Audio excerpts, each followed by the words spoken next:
জামাত চলাকালীন সময়ে যদি আমি সলাতে অংশগ্রহণ করি, ইমাম যদি রুকু কিংবা সিজদায় থাকে, তাহলে আমাকে আল্লাহু আকবার বলে বুকে হাত বেঁধে তারপরে রুকু সিজদায় যেতে হবে, নাকি আল্লাহু আকবার বলে সরাসরি রুকু সিজদায় চলে যাব?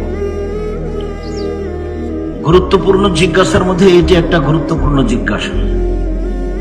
যে সালাত চলছে, সালাতে ইমাম রুকুতে আছেন বা সিজদায় আছেন বা আত্তাহিয়াতের বৈঠকে আছেন, দাঁড়ানো অবস্থায় থাকলে তো আল্লাহ আকবার বলে আমি হাত উঠে আল্লাহ আকবার বলে বুকে হাত বাঁধলাম।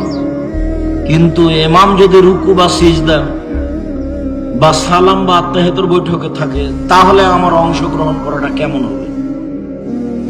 তাতে রাসূল সাল্লাল্লাহু আলাইহি সাল্লাম বলেছেন, ইমামকে যে অবস্থায় পাবে সে অবস্থায় তাকে গ্রহণ করতে হবে। তাহলে আল্লাহু আকবার বলে যদি হাত বাঁধি, তো ইমাম তো হাত বাঁধা অবস্থায় নেই, তাহলে তার অবস্থা গ্রহণ করা হলো কিভাবে? রাসূল সাল্লাল্লাহু আলাইহি সাল্লাম ইমামের অবস্থা গ্রহণ করতে বলেছেন।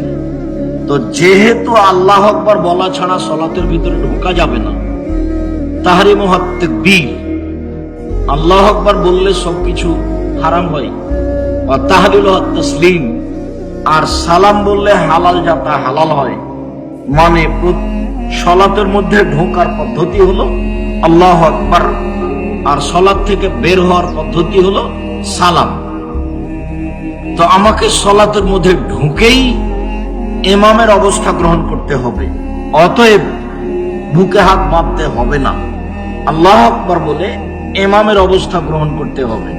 রুকু হলে রুকু,